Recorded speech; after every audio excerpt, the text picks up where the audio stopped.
Hello everyone, मैं आपका RS. Nursing के रिपोर्ट में फिर से स्वागत करता हूँ। आज मैं आपके सामने टॉपिक लेके आया हूँ, वो है पोलियो। कम्युनिटी का बहुत इंपॉर्टेंट टॉपिक है। पोलियो के बारे में आज हम पूरी डिटेल से पढ़ेंगे। कुछ शेड्यूल बिजी होने के कारण वीडियो ज़्यादा डल नहीं पा रही है। हम आपको ऑनलाइन क्लास करने की कोशिश कर रहे हैं। जैसे ही पूरा सेटअप हो जाएगा, आपके सामने पूरी ऑनलाइन क्लास चला दी जाएगी। क्लियर? तो हम बात करते हैं, टॉपिक को स्टार्ट करते हैं पोलियो के बारे में। तो सबसे पहले बात करते हैं पोलियो को और किस किस नामों से जानते हैं। क्लियर? पोलियो को पोलियोमाइलाइटिस के नाम से, किसके नाम से? पोलियोमाइलाइटिस के नाम से भी जानते हैं। किसके नाम से? पोलियोमाइलाइटिस के नाम से भी जानते हैं। क्लियर? और इन्फेंटाइल पैरालाइटिक पोलियो, क्या? इन्फेंटाइल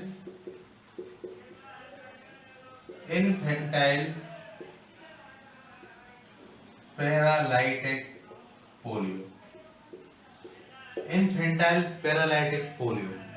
देखिए, पोलियो, पोलियोमाइलाइटिस, इन्फेंटाइल और पैरालाइटिक पोलियो, इन तीनों चारों नामों से हम क्या पोलियो को जानते हैं। क्लियर? अब बात करते हैं ये कौन सी डिजीज होती है। तो एक्यूट वायरल डिजीज होती है, जो किसको करती है, अफेक्ट किसको करती है? जीआईटी सिस्टम करती है। कि टारगेट ऑर्गन कौन होता है? Nervous system is the target organ होता है। और बात करते हैं ये कौन सी बीमारी है? एक्यूट वायरल डिजीज है। कैसी डिजीज है? एक्यूट वायरल डिजीज होती है। क्लियर? और अफेक्ट करते हैं कि किसको, कौन से सिस्टम को अफेक्ट करती है? तो अफेक्ट किसको करती है? JIT system. किसको? जीआईटी सिस्टम को। गैस्ट्रो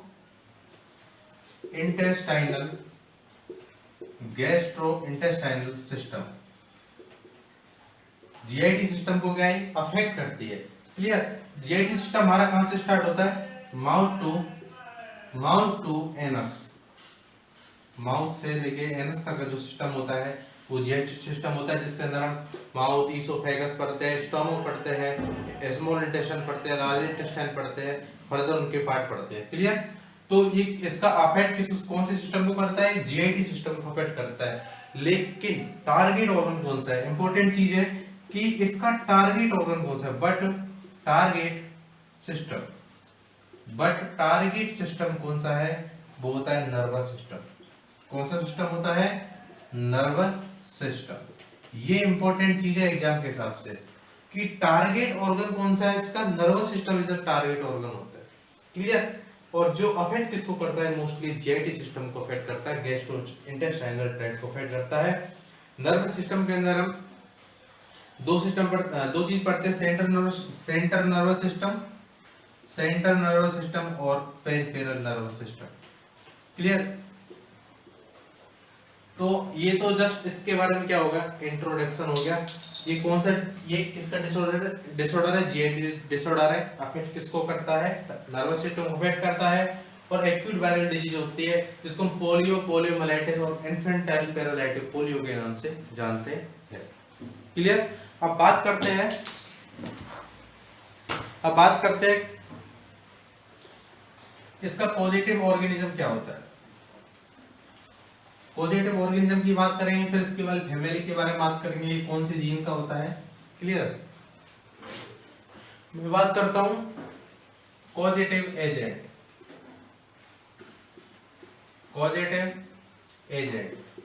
इसका पॉजिटिव एजेंट क्या होता है? पॉजिटिव एजेंट कौन सा वायरस होता है? पोलियो वायरस होता है। कौन सा वायरस होता है? पोलियो वायरस क्या है? पॉजिटिव एजेंट होता है इसका। क्लियर? एग्जाम पूछता है कौन सा वायरस का? पोलियो वायरस होता है। और कौन सा वायरस होता है? आरएनए। ये वायरस कौन सा होता है? आरएनए वायरस होता है। क्लियर? और बात करते हैं कौन सा वायरस होता है? Polio virus first. इंपॉर्टेंट चीज है, polio virus first. Clear? Positive agent क्या है? पोलियो वायरस होता है पॉजिटिव एजेंट। आरएनए वायरस होता है, पोलियो वायरस फर्स्ट इसका पॉजिटिव एजेंट होता है। अब बात करते हैं इसकी फैमिली कौन सी होती है। तो पिकोरना फैमिली का होता है। अगर बात करते हैं कि इसकी फैमिली कौन सी होती है, ये कौन सी फैमिली का होता है? तो फैमिली कौन सी है? पिकोरना फैमिली का होता है। किसका? पिकोरना फैमिली का होता है। जो ब्रीडी हेपेटाइटिस ए जो किसकी है? इसको हम ब्रीडी भी बोलते हैं। क्लियर? जो हेपेटाइटिस ए होता है उसकी भी फैमिली कौन सी होती है? प्रीकोरोना फैमिली होती है। हेपेटाइटिस ए भी होता है जो फीको ओरल रूट के थ्रू फैलता है। क्लियर। हेपेटाइटिस का बहुत इंपॉर्टेंट सवाल बनता है, हेपेटाइटिस ए का रूट कौन सा है फैलने का? रूट कौन सा है हेपेटाइटिस ए का? तो कौन सा है? फीको ओरल रूट। कौन सा रूट है? फीको ओरल रूट होता है। क्लियर। यहां से हेपेटाइटिस से सवाल बनता है, लेकिन फैमिली कौन सी है? प्रीकोरोना फैमिली का होता है। क्लियर। अब बात करते हैं जीन कौन सा है, ये कौन से जीन का होता है? तो एंट्रोवायरस का होता है। कौन सा? एंट्रोवायरस। एंटेरोवायरस का ये होता है। क्लियर। एंट्रोवायरस का जीन का होता है। पॉजिटिव एजेंट पोलियोवायरस होता है, आरएनए वायरस होता है, पोलियोवायरस फर्स्ट होता है। क्लियर। फैमिली प्रीकोरोना ग्रिडी होती है। हेपेटाइटिस ए की भी ये फैमिली होती है। हेपेटाइटिस ए का रूट कौन सा? फीको ओरल रूट होता है। हेपेटाइटिस ए का रूट होता है कि हेपेटाइटिस ए किसके थ्रू फैलता है? फीको ओरल रूट। जैसे अपन वेजिटेबल्स वगैरह होते हैं, अनहाइजीन वगैरह होते हैं हाथ, उसके थ्रू ये फैलता है। क्लियर। बात की जीन कौन सा है इसका? एंट्रोवायरस का इसका जीन होता है। अब बात करते हैं इसके टाइप कितने हैं। किसके? पोलियो वायरस के टाइप कितने हैं? मैं टाइप की बात करता हूं पोलियो वायरस के, कि पोलियो वायरस होता है वो कितने टाइप का होता है। पोलियो वायरस मोस्टली होता है 3 टाइप का होता है। कितने टाइप का? 3 टाइप का होता है। कितना? 3 टाइप का टाइप। तो कितने टाइप का होता है? 3 टाइप का होता है। अब बात आती है इसको डिस्कवर किसने किया था, इसके जो टाइप है इसको डिस्कवर किसने किया था। यहां से इंपॉर्टेंट सवाल बनता है कि पोलियो वायरस के 3 टाइप है, वो किसने डिस्कवर किया था? Karl Landsteiner. कार्ल लैंडस्टीनर नाम से साइंटिस्ट है, एंड यूरिन पॉपर नाम से। क्या? And Erwin Popper. ये 2 भाई साहब थे, इन्होंने क्या किया था? पोलियो वायरस के टाइप को खोजा गया, फाउंडर थे। क्लियर। अब बात आती है कार्ल लैंडस्टीनर किसको और किस किसके फादर हो रहे हैं। क्लियर। तो याद रखना ब्लड ग्रुप के फादर है। किसके फादर है? इंपॉर्टेंट चीज है कि ब्लड ग्रुप का फादर कौन है। तो कौन है? कार्ल लैंडस्टीनर नाम से साइंटिस्ट, तो ब्लड ग्रुप का फादर है। क्लियर। और ये इम्यूनोकेमिस्ट्री का फादर है। किसका फादर है? इम्यूनोकेमिस्ट्री का। इम्यूनोकेमिस्ट्री का ये फादर होता है। Clear. Karl Landsteiner blood group का भी फादर है, इम्यूनोकेमिस्ट्री का फादर है, और पोलियो वायरस का भी फादर है, जिसने टाइप को डिस्क्राइब किया था। क्लियर। अब बात करते हैं पोलियो वायरस के 3 टाइप होते। तो polio virus first, polio virus first, polio virus second, polio virus third. पहला है पोलियो वायरस फर्स्ट, पहला पोलियो वायरस सेकंड, और थर्ड है पोलियो वायरस थर्ड। अब इनको पोलियो वायरस को उसको हम फर्स्ट को अलग नाम से जानते हैं, सेकंड को अलग नाम से जानते हैं, थर्ड को अलग नाम से जानते हैं। मैं बात करता हूं किसकी? फर्स्ट की। तो इसको हम जानते हैं ब्यूरहेड के नाम से जानते हैं। किसके नाम से? ब्यूरहेड के नाम से बोलते हैं इसको। पोलियो वायरस फर्स्ट को ब्यूरहेड के नाम से जानते हैं। क्लियर। और बात करते हैं पोलियो वायरस सेकंड, तो इसको नाम से जानते हैं लैंसिंग। किसके नाम से जानते हैं? लैंसिंग नाम से जानते हैं। किसको? पोलियो वायरस सेकंड को। बात करता हूं तो पोलियो वायरस थर्ड को हम लीन नाम से जानते हैं। किसके? लीन नाम से जानते हैं। पहली बात की polio virus first, second, third. Polio virus को ब्यूरहेड, सेकंड को लैंसिंग, थर्ड को लीन नाम से जानते हैं। और बात करते हैं इसके बारे में कि मोस्ट कॉमनली अफेक्ट ह्यूमन को कौन करता है। तो पोलियो वायरस फर्स्ट करता है। Most common affect human. Important चीज है, मोस्ट कॉमन अफेक्ट ह्यूमन को मोस्ट कॉमनली अफेक्ट कौन करता है? तो पोलियो वायरस सेकंड, ब्यूरहेड। कौन सा वायरस करता है? पोलियो वायरस फर्स्ट होता है, वो मोस्टली ह्यूमन को क्या करता है? अफेक्ट करता है। लेकिन अगर बात करते हैं सेकंड, तो वो क्या ह्यूमन को अफेक्ट नहीं करता। Not human affect. मतलब ये क्या है? ह्यूमन को अफेक्ट नहीं करता। इसको वर्ल्ड वाइड से एरिडिकेट भी कर दिया गया है। वर्ल्ड से क्या कर दिया गया है? एरिडिकेट कर दिया गया है। कब किया गया? तो कब? 1999 के अंदर इसको एरिडिकेट कर दिया गया है वर्ल्ड वाइड से। किसको? पोलियो वायरस सेकंड को। क्लियर।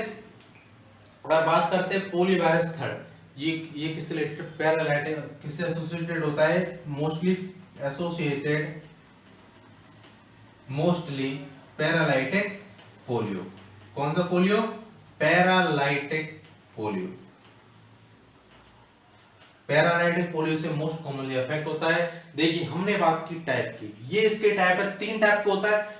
तो पहला है कार्ल लैंडस्टीनर एंड यूरल पोपर नाम के साइंटिस्ट ने इसकी खोज की। यहां से इंपॉर्टेंट चीज नहीं बनती है, लेकिन ये इंपॉर्टेंट चीज है। ब्लड ग्रुप की खोज किसने की? कार्ल लैंडस्टीनर नाम से साइंटिस्ट है। ब्लड ग्रुप में कितने होते हैं? 4 ब्लड ग्रुप होते हैं। क्लियर? उसको फर्दर हम ब्लड वाले चैप्टर में पूरी डिटेल से पढ़ेंगे। कार्ल लैंडस्टीनर ने ब्लड ग्रुप की खोज की थी। और इम्यूनोकेमिस्ट्री की खोज भी किसने की थी? कार्ल लैंडस्टीनर नाम के साइंटिस्ट ने। या फिर हम इसको बोल सकते हैं father of blood group and father of immunochemistry. बात करते हैं इसको 3 भागों में, poliovirus first, poliovirus second, poliovirus third. 3 part में डिवाइड किया। पहला है ब्लू हेड, सेकंड है लैंसिंग, थर्ड है लीन। मोस्ट कॉमन इफेक्ट को पोलीवायरस फर्स्ट करता है और सेकंड को ह्यूमन को अफेक्ट नहीं करता, वर्ल्ड वाइड से एरेडिकेट कर दिया गया है। बात आती है पोलीवायरस थर्ड की, जो किससे एसोसिएटेड होता है? पैरालाइटिक पोलियो से एसोसिएटेड होता है। हम आगे फर्दर पढ़ेंगे पैरालाइटिक पोलियो क्या होता है, इसके साइन सिम्टम क्या आते हैं। क्लियर? अब बात करते हैं इसके अंदर जेंट की, कौन से मेल को ज्यादा अफेक्ट करता है, फीमेल को ज्यादा अफेक्ट करता है। क्लियर? अगर किसी को भी कोई भी डाउट लगे कि सर हमें ये चीज समझ में नहीं आ रही है और आपको जो टॉपिक चाहिए कि सर आप कम्युनिकेबल डिजीज चलने दीजिए, जो भी आपको डाउट लगे कमेंट बॉक्स में लिख दीजिए, या फिर जो मैं या कमेंट जो इसकी डिस्क्रिप्शन होती है इसकी वीडियो की, इसके अंदर डाल देता हूँ, कॉन्टेक्ट नंबर पे आप व्हाट्सएप कर सकते हो। क्लियर? अब बात करते हैं किसके बारे में, इसकी जेंडर कि किसको ज्यादा फैलता है। जेंडर की बात करते हैं तो जेंडर होते हैं male and female, male and female. Clear? Male की बात करता हूं मैं तो मेल में 3:1। अगर मोस्टली किसको अफेक्ट करता है तो किसको अफेक्ट करता है? मोस्ट अफेक्ट किसको करता है? मेल को। मोस्ट अफेक्ट इंपॉर्टेंट चीज है, मोस्ट अफेक्ट किसको करता है? मेल को करता है। मोस्ट अफेक्ट किसको करता है? मेल को करता है। इसका रेशियो क्या है? 3:1 है। क्लियर? अब बात आती है route of entry. Route of entry कि किस कौन सी रूट के थ्रू फैल रहा है? तो ये ओरल रूट की, जैसे हेपेटाइटिस ए का रूट कौन सा है? Feke oral route. तो इसका भी रूट कौन सा है? ओरल रूट के थ्रू भी ये फैलता है। कौन सा? Polio virus. इंपॉर्टेंट चीज है कि रूट ऑफ एंट्री कौन सी है? ओरल रूट के थ्रू फैलता है। अब बात करते हैं मोड ऑफ ट्रांसमिशन। यहां से इंपॉर्टेंट सवाल बनता है mode of transmission. Mode of transmission उसके अंदर एक चीज बताना भूल गया, लेकिन ब्लड अगर बात आती है ब्लड ग्रुप की तो ब्लड ग्रुप की खोज किसने की? Karl Landsteiner. अगर बात आती है ब्लड सर्कुलेशन की, ब्लड सर्कुलेशन, ब्लड सर्कुलेशन की बात करता हूं मैं, ब्लड सर्कुलेशन की खोज किसकी? William Harvey. किसने? विलियम हार्वे नाम के साइंटिस्ट थे, उसने ब्लड सर्कुलेशन की खोज की थी। एमपीसीएचओ के अंदर पूछा हुआ सवाल है, Madhya Pradesh community health officer के अंदर पूछा सवाल, ब्लड सर्कुलेशन खोज किसने की? विलियम हार्वे ने की थी। अगर बात आती है मोड ऑफ ट्रांसमिशन क्या है इसका, तो वाटर के थ्रू फैलता है। किसके थ्रू? वाटर के थ्रू फैलेगा, फूड के थ्रू फैलेगा, जो कंटामिनेटेड होते हैं वेजिटेबल, ये सब कंटामिनेटेड हुए तो उसके थ्रू ये इनके थ्रू फैलता है। क्लियर? ये सब चीज क्या होनी चाहिए? कंटामिनेटेड। अगर ये चीज कंटामिनेटेड तभी होते हैं। हमेशा हाथ धो के खाना खाना चाहिए। हमेशा जो भी फूड खाओ या फ्रूट्स खाओ, वेजिटेबल्स खाओ, उनको धो के खाना चाहिए। क्लियर? कंटामिनेटेड वाटर, फूड, इनके थ्रू ये फैलता है, वेजिटेबल के थ्रू फैलता है, और ड्रॉपलेट और ओरोफैरिंजियल सीक्रेशन के थ्रू भी फैलता है। किसके through? Droplet and oropharyngeal secretion के थ्रू फैलता है। लेकिन यहाँ ये क्या है? रेयर है, मतलब कम फैलता है, बहुत कम चांस होते हैं इसके थ्रू फैलता है। लेकिन मोस्टली किसके थ्रू फैलता है? वीक ओरल रूट के थ्रू फैलता है, वेजिटेबल कंटामिनेटेड वगैरह फूड खाने के थ्रू ये फैलता है, और ड्रॉपलेट एंड ओरोफैरिंजियल सीक्रेशन के द्वारा भी ये फैलता है। ये तो हमने बात की किसके बारे में? इसके बारे में जेंडर की बात की, तो जेंडर में मेल के अंदर 3:1 बनता है। मोस्टली किसको अफेक्ट करता है? मेल को मोस्टली अफेक्ट करता है। क्लियर? अब मैं फिर उसके बाद हमने बात की रूट ऑफ एंट्री कौन सी इसकी? ओरल रूट के थ्रू फैलता है। क्लियर? और मोड ऑफ ट्रांसमिशन की बात की तो water, food, vegetable, contaminated food और ओरोफेजिसिकेशन के थ्रू ये फैलता है। बात करता हूँ एज कि कौन सी एज को अफेक्ट करता है। तो मोस्टली किसको अफेक्ट करेगा?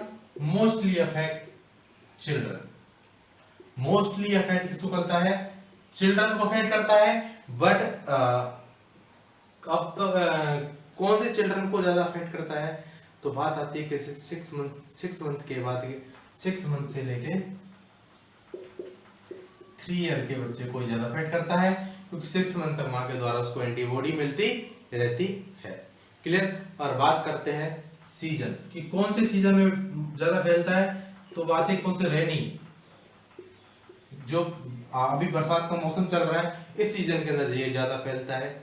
तो रेनी सीजन के अंदर ज्यादा फैलता है। तो अगर मंथ की बात करता हूँ तो अपन जून टू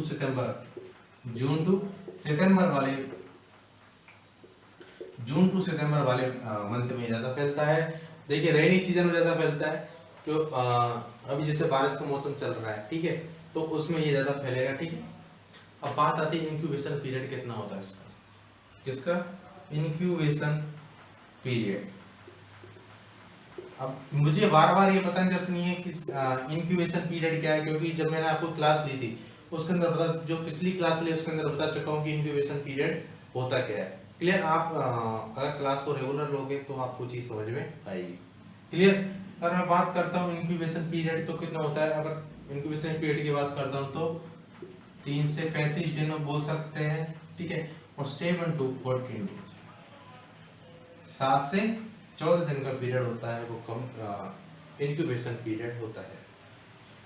अब बात करते हैं कम्युनिकेबल पीरियड की। किसकी बात करते हैं? Communicable period.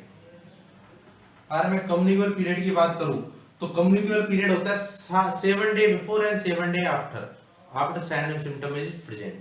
तो कब बात करते हैं? 7 to 10 डे बिफोर, पहले, and after sign and symptom present, sign and symptom present. Clear? देखिए कम्युनिकेबल पीरियड का 7 to 10 days before and after sign and symptom present. और साइन एंड सिम्टम प्रेजेंट है कब? 7 to 10 डेज पहले और 7 से 10 दिन के बाद कोई भी साइन सिम्टम प्रेजेंट है, वो पीरियड होता है कम्युनिकेबल पीरियड। कितने दिन का होता है? क्लियर? अब एज की बात की तो एज किसके अंदर मोस्टली चिल्ड्रन को अफेक्ट कर रहा था, लेकिन वैसे अफेक्ट कोई चीज कर सकता है। क्लियर? 6 मंथ के बाद ही अफेक्ट करता है। 6 मंथ सीजन कब होता है? तो रेनी सीजन के अंदर ज्यादा होता है, जून टू सितंबर वाले महीने में। इंक्यूबेशन पीरियड की बात की तो 3 to 35 डे, 7 से 14 दिन का पीरियड होता है, वो इंक्यूबेशन पीरियड होता है। कम्युनिकेबल पीरियड की बात की 7 to day before and after races appear. Clear? अब बात करते हैं इसके साइन एंड सिम्टम की। साइन एंड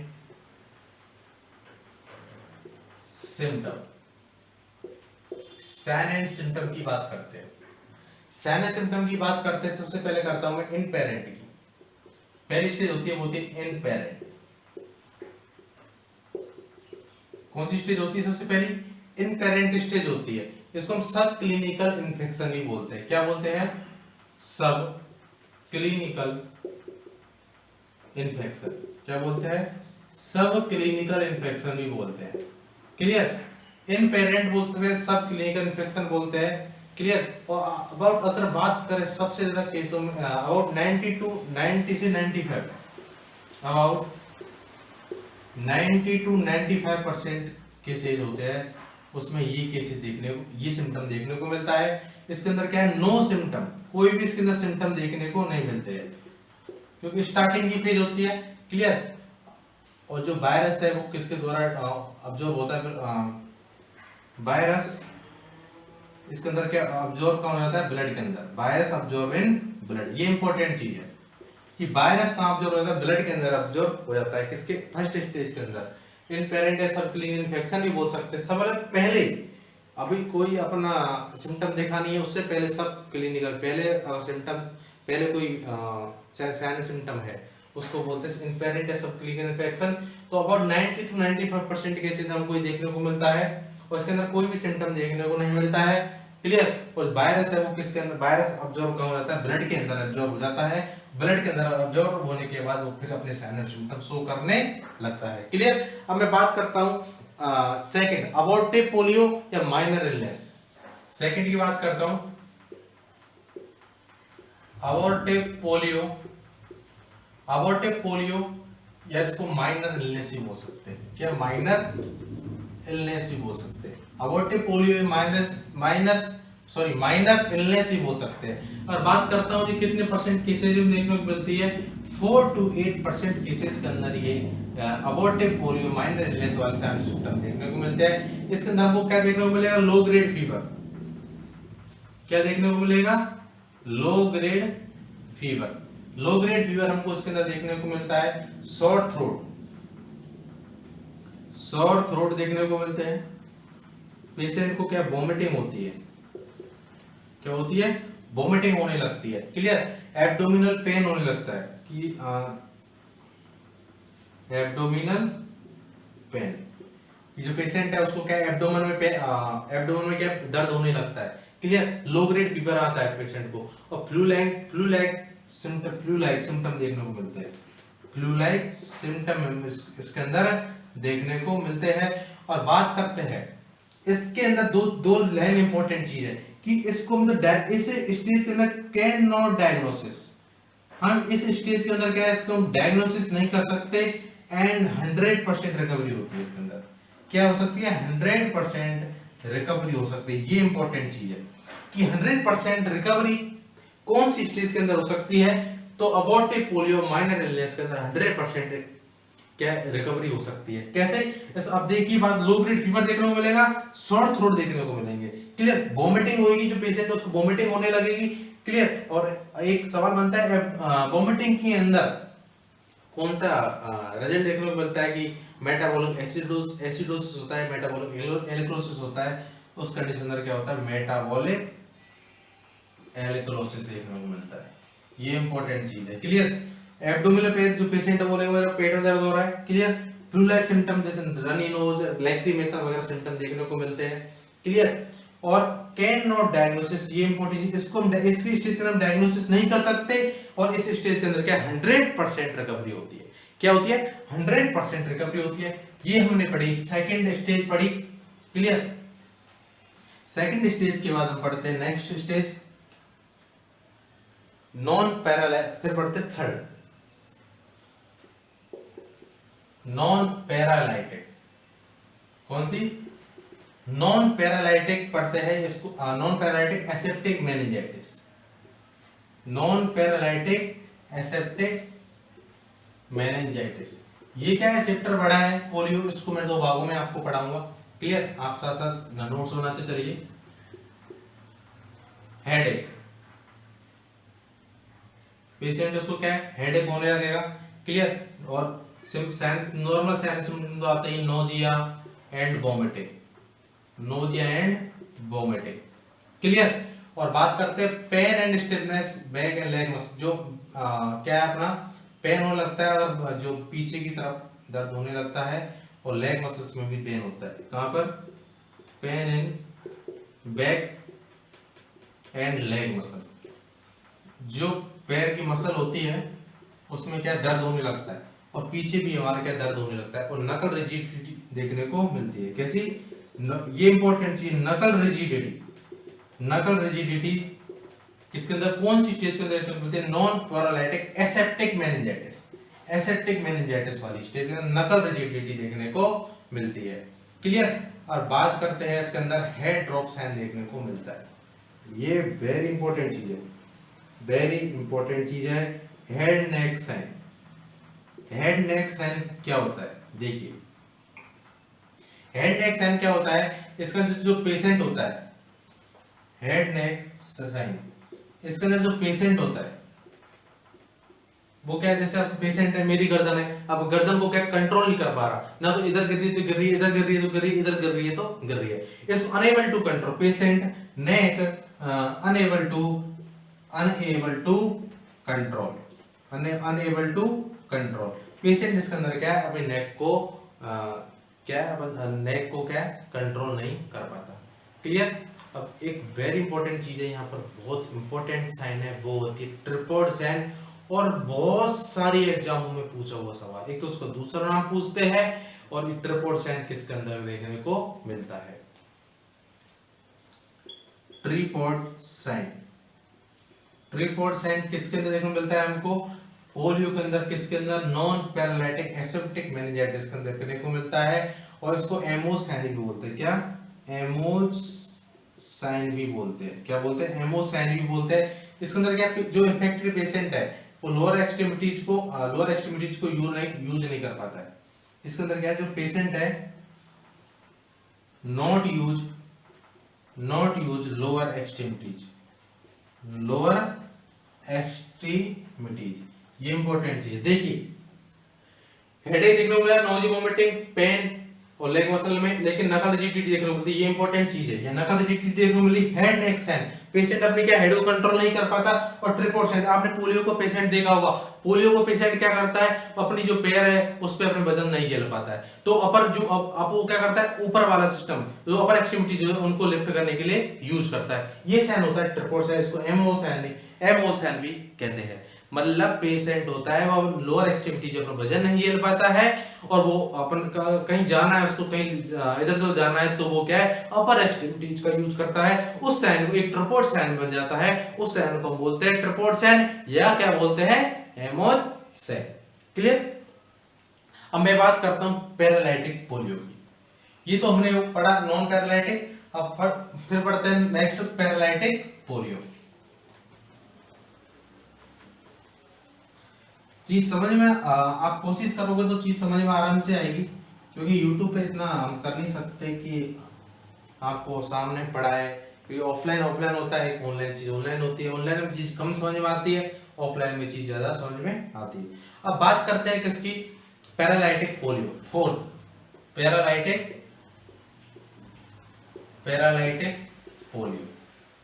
मैं पैरालाइटिक पोलियो की बात करता हूं, तो ये अगर पैरालाइटिक पोलियो को कितना परसेंट होता है, वो होता है 0.5% होता है। कितना, 0.5% होता है। इसके अंदर जो वायरस है वो सेंट्रल नर्वस सिस्टम के अंदर एंटर करता है। Virus enter central nervous system, किसके अंदर, सेंट्रल नर्वस सिस्टम के अंदर क्या कर जाता है, एंटर कर जाता है, सेंट्रल नर्वस सिस्टम। वायरस कहाँ एंटर कर जाता है, सेंट्रल नर्वस सिस्टम के अंदर एंटर कर जाता है। क्लियर। और अगर बात करते हैं अर्ली सिम्टम क्या देखने को मिलेगा इसके अंदर, अर्ली सिम्टम की बात करता हूं, तो अर्ली सिम्टम को देखने को मिलता है, वो होता है फीवर। क्या देखने को मिलता है, फीवर देखने को मिल जाता है। और मेनिंजियल इरिटेशन, जो पेशेंट है उसको क्या है, मेनिंजियल इरिटेशन होती रहती है। और बात करते हैं कन्फर्मेटिव साइन क्या है, इंपॉर्टेंट चीज, कन्फर्मेटिव साइन। कन्फर्मेटिव साइन की बात करते हैं कि कन्फर्मेटिव साइन का मतलब एसिमेट्रिकल फ्लैशेड देखने को मिलता है। क्या देखने को मिलता है, एसिमेट्रिकल फ्लैशेड, एसिमेट्रिकल फ्लैशेड इसके अंदर देखने को मिलता है, कन्फर्मेटिव साइन होता है। क्लियर। इसको हम किसके नाम से जानते हैं, और इन्फेंट के अंदर हो रहा है ये साइन। अगर ये इंपॉर्टेंट चीज अभी बताता हूँ, इन्फेंट के अंदर अगर ये साइन देखने को मिल रहा है, कौन सा, एसिमेट्रिकल फ्लैशेड, तो क्या बोलते हैं इसको, तो हम इन्फेंट के अंदर इसको क्या बोलते हैं, वो बोलते हैं फ्लॉपी सिंड्रोम। क्या बोलते हैं, फ्लॉपी सिंड्रोम, फ्लॉपी सिंड्रोम। और ये फर्स्ट किसको अफेक्ट करता है, first affect hip muscle. First affect किसको करेगा, हिप मसल को क्या फर्स्ट अफेक्ट करता है। क्लियर। और इसके अंदर जो डीप टेंडन रिफ्लेक्स है, डीप टेंडन रिफ्लेक्स क्या है, इसके अंदर एब्सेंट होता है।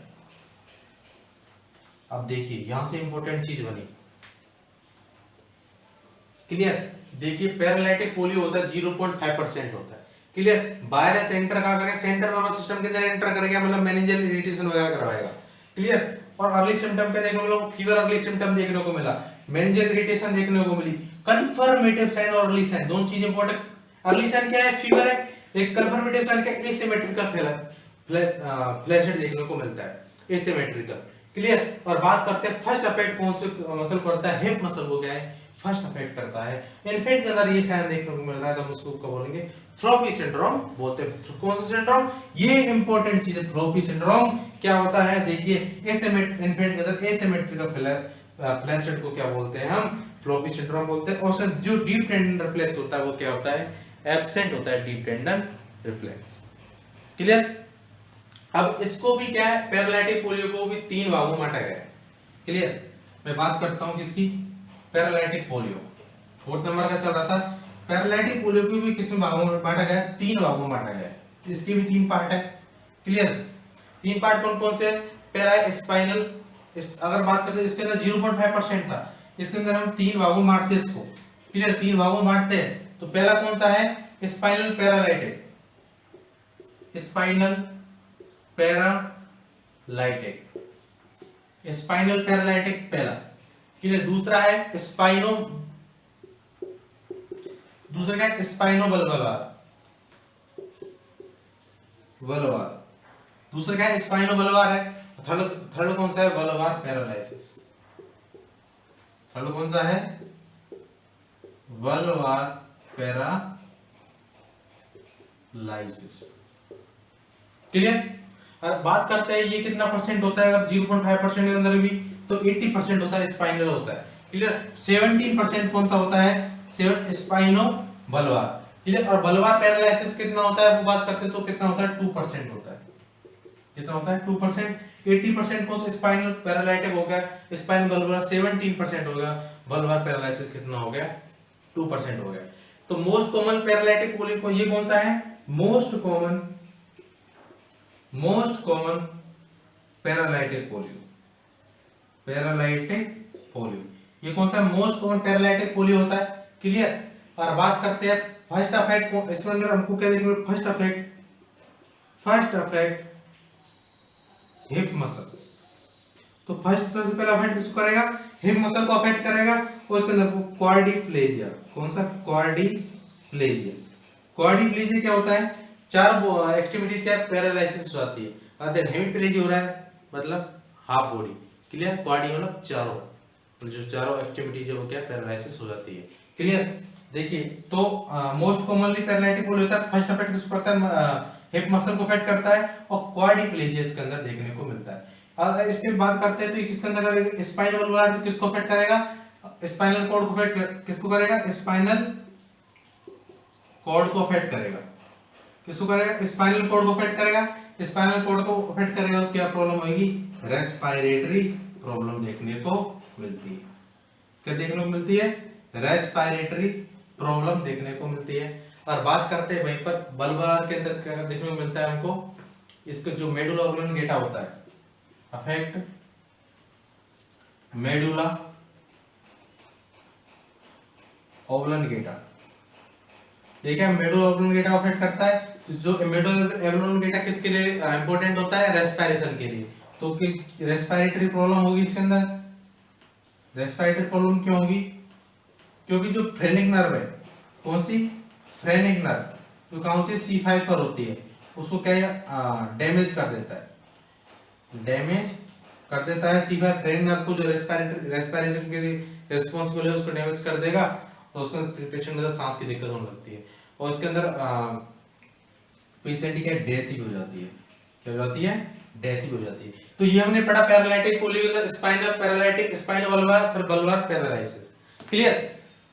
तो 80% कौन सा था, 80% की बात की, मोस्ट कॉमन की बात की मैंने। तो पैरालाइटिक पोलियो होता है, फर्स्ट अफेक्ट मसल करता है, क्वाड्रिप्लेजिया देखने को मिलता है।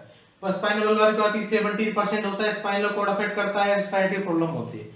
इसके अंदर 2% होता है अफेक्ट हिप मसल और मेडुला ऑब्लोंगेटा को अफेक्ट करता है, रेस्पिरेटरी प्रॉब्लम होती है, फ्रेनिक नर्व को डैमेज करता है। सेकंड पार्ट को मैं आपके सामने जल्दी लाऊंगा। ये तो हमारा फर्स्ट पार्ट हो गया। सेकंड पार्ट के अंदर हम पढ़ेंगे किसकी डायग्नोसिस पढ़ेंगे, इसका मैनेजमेंट पढ़ेंगे। मैनेजमेंट के अंदर इंपॉर्टेंट चीज पढ़ेंगे, क्या क्या इंपॉर्टेंट, इसके अंदर डायग्नोसिस के अंदर इंपॉर्टेंट चीज पढ़ेंगे कि कंफर्मेटिव डायग्नोसिस क्या, जिससे सवाल बनता है। उसका इसका मैनेजमेंट पढ़ेंगे कि वैक्सीन कौन सी होती है, क्योंकि वैक्सीन से बहुत सवाल बनते हैं। क्लियर। अब वैक्सीन की बात करता हूं तो साबिन और साब दोनों को, लाइव वैक्सीन और किल्ड वैक्सीन दोनों को पूरी डिटेल से पढ़ेंगे। क्लियर। आई होप आपको वीडियो पसंद आया होगा। अगर आपको वीडियो पसंद आया हो तो ज्यादा से ज्यादा लोगों को शेयर कीजिए। Okay, thank you. मिलते हैं आप नेक्स्ट वीडियो के साथ।